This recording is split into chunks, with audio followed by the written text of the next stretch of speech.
ကျွန်တော်တို့ကဒီစီးတောက်ပြီးတိုင်းရေးစီးတောက်လို့ရှိရင်အင်္ဂလိပ်စီးကိုပြန်လို့ဆက်တောက်ရအောင်မလားရပ်ထားရမှာဟုတ်ပြီဆက်တောက်ရတော့ခုနအဓိကမေးချင်တာကဘာလဲအခုပြန်တော့မှဆိုတော့စီးကနလာစားပြီးမှပဲကျွန်တော်တို့ပြန်လာခဲ့မယ်လေအင်္ဂလိပ်စီးကိုအခုတောက်လို့ရလားဆရာကတောက်လို့ရတယ်လေစီးကအင်္ဂလိပ်စီးကိုဆရာကမနစ်က15ရက်3လပိုင်းနိုင်နေကျွန်တော်တို့ကဆက်တောက်နေတာဟုတ်ကဲ့အင်္ဂလိပ်စီးကိုဖြုတ်ချတဲ့စီးလည်းဖြုတ်ချထားပြီးပြီအခုက3မျိုးလေးပဲဟုတ်အဲ့တော့ကိုရင်ဝယ်တောက်ခဲသူတို့ဆရာကြီးစီတွားရင်လည်းအဲ့စီးပဲပြန်ပေးတာဟုတ်ကဲ့အဲ့ဆိုတော့ကျွန်တော်တို့ကဒီစီးတောက်ပြီးတိုင်းရေးစီးတောက်လို့ရှိရင်အဲ့အင်္ဂလိပ်စီးကိုပြန်လို့ဆက်တောက်ရအောင်မလားရပ်ထားရမှာဟုတ်ပြီဆက်တောက်ရအောင်မလားဆိုရတယ်ပညာရှင်ညွှန်ကြားထားတဲ့အတိုင်းတောက်ရမယ့်ကိစ္စကျွန်တော်တို့လက်ခံတယ်ဆက်တောက်လို့ရတယ်အားလည်းအားပေးပါတယ်တကယ်တမ်းပြောရင်ကျွန်တော်တို့ဘယ်လိုလဲဖြစ်ကိုင်းကိုင်းရှင်ကျမ်းမာပြီးအသက်ရှိဖို့ပဲကျွန်တော်ဦးစားပေးမှာပဲဒီသို့တော့ကျွန်တော်အဲ့မှာကိုဘက်ကအနောက်တိုင်းအင်္ဂလိပ်စီပညာရှင်ဒေါက်တာပေါ့နော်ဟာကိုလက်ခံတယ်နော်ကျွန်တော်လက်မခံတဲ့အပိုင်းတစ်ခုရှိရဘာလဲဆိုတော့ကိုယ်သဘောနဲ့ကိုအင်္ဂလိပ်စီဝယ်တော့တာကိုတော့လက်မခံဘူးသူကအင်္ဂလိပ်စီကိုစီပညာကိုလေးစားတယ်အဲ့တော့ဆရာဝန်ညွှန်ကြားတဲ့ဟာကိုကျွန်တော်တို့လက်ခံတယ်ဒါပေမဲ့ဟိုတငယ်ကြီးမိတ်ဆွေတွေလည်းပြောတယ်လေတခါဟိုဟာလေးကကောင်းတယ်နှင်းဒါလေးကကောင်းတယ်တောက်ကြည့်အောင်ဆိုပြီးအဲ့လိုမျိုးဘေးစကားလေးနဲ့နားရောင်ပြီးတော့ကိုယ်သဘောနဲ့ကိုဝယ်တော့တာကိုတော့ကျွန်တော်ကတော့ဟိုအာမပေးဘူးပေါ့เนาะဒါအင်္ဂလိပ်စီနဲ့ပတ်သက်ပြီးတော့ပြောတာပေါ့เนาะနောက်တစ်ခုကျွန်တော်ကပြောတာအရေးကြီးလို့အရေးကြီးရယ်เนาะခင်ဗျားတို့အတွက်အရေးကြီးတယ်နောက်တစ်ခုကကျွန်တော်တိုင်းစီဆရာစစ်ပဲဟုတ်ကဲ့ဒါပေမဲ့တိုင်းစစ်ပညာမှာညစ်ချင်းပြီးတွေပေါ့เนาะဟိုဘာအသီးလေးကိုစားလိုက်ရင်ဘာကောင်းတယ်ဆိုတာမျိုးရှိပါတယ်လက်ခံတယ်ဒါတာမန်အခြေခံကျမ်းမာရေးလောက်ဆိုရတယ်အခုကျွန်တော်တို့ဆွေးနွေးရတဲ့ဟာကတော့ CKD လို့ခေါ်တာပေါ့နော်နာလာရှိကြောက်က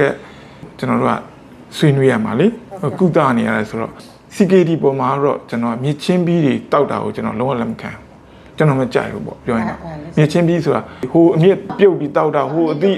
ဥပမာအမြင့်တို့အရွက်တို့အသီးခောက်အခုပေါ့နော်ဘယ်ဆေးပင်ညာဆေးပင်ပေါ့ဒါဟာကိုကြအိုပေါ့တငယ်ကြီးနေဒီလိုမျိုးလိုင်းပေါ်ကပြောစားတဲ့စကားတွေဒီလားတငယ်ကြီးနေပြောတဲ့စကားတွေအဲ့ဒါမျိုးတွေကိုဟိုပြုတ်တောက်တာတို့အဲ့လိုမျိုးမြစ်ချင်းပြီးကိုပညာရှင်မပါဘဲနဲ့တောက်တာကိုကျွန်တော်ကတားမြစ်တာပဲသွားလို့ရှိရင်ဆရာဟာဆေးရောင်းလို့ဆေးပြစုံတွေဟုတ်ကဲ့ကြောက်ကအားစီးပါညာဆိုပြီးလေရောင်းထားတာအဲ့ဒါတွေဘာလဲတမင်ဒစိမ့်နဲ့လားမတူဘူးထားပါတော့ဒစိမ့်တော့ကျွန်တော်မပြောလို့เนาะအဲ့ဒါနဲ့ဝယ်တော့ဖူးလိုက်တယ်ဆရာဟုတ်ပြီအဲ့ဒါတော့တတိထားသိချင်တယ်เนาะဘယ်ဆေးမှာအင်္ဂလိပ်ဆေးတွေမဟုတ်ဘူးကျွန်တော်ပြောကျွန်တော်ရဲ့တိုင်းဆေးမှာလည်းညွှန်ကြားမှုမပါဘဲနဲ့ကိုယ်သဘောနဲ့ကိုယ်ဝယ်မတောင်းနဲ့ဟုတ်ကဲ့ဆရာเนาะအရေးကြီးတာဒီ CKD ဆိုတဲ့ဒီကြောက်ကကျမ်းမာရေးဒီပညာရှင်ရဲ့အခန်းကဏ္ဍက85%ပါတယ်ဟုတ်เนาะပညာရှင်ရဲ့ဆုံးဖြတ်ချက်နဲ့ပညာရှင်ရဲ့ပညာရှင်ကျက်မှုသဘောတွေပါမယ်နောက်အတွေ့အကြုံတွေပါမယ်เนาะကျွမ်းကျင်တဲ့ expertise ပေါ့เนาะဒီကျွမ်းကျင်တဲ့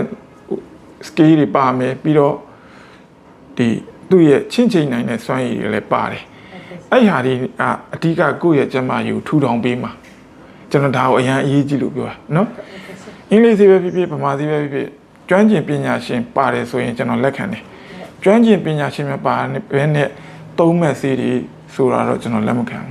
းဘာလို့ဆိုအခြေခံကျမ်းမာရေးဆိုရတယ်เนาะမြချင်းပြီးပြုတ်တော့လို့ရတယ်เนาะအခြေခံကျမ်းမာရေးကိစ္စရေးဆိုရတယ်လက်ခံတယ်ဒီအဆင့်ကတော့လုံးဝလက်မခံဘူးเนาะအဲ့ဒါကိုသတိထားဖို့လိုတယ်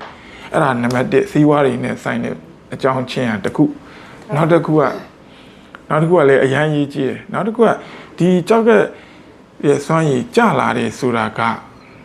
သူ့ဟာသူဖြစ်တာမဟုတ်ကိုယ့်ရဲ့ဟိုစားတောက်တဲ့ဟိုအလေးအကျင့်ပေါ့နော်စားတောက်တဲ့အလေးအထဟိုပြောနေ lifestyle ပေါ့ဒါတနည်းအားဖြင့် behavior လို့ခေါ်တာပေါ့နော်ဒီစားတောက်တဲ့ပုံစံစနစ်ကြောင့်မို့လို့ဒီကြောက်ကရဲ့ဝန်ထုံးပုံတွေဖြစ်လာတာကိုကကြောက်ကဝန်ထုံးပုံဖြစ်စေမဲ့အစားတောက်တွေစားတာများလို့ပေါ့ဗျာအလွယ်တကူပြောရင်တော့နော်အဲ့တော့ကိုစားသလောက်ကိုကြောက်ကလိုက်လုပ်ပေးနေရတဲ့ခါကျတော့အလွန်ကျွံစားတာတွေများလာတော့ကြောက်ကဝင်ပြီးလာတယ်ပေါ့ဒါအစားတောက်တွေလည်းပါလို့တစ်ဖက်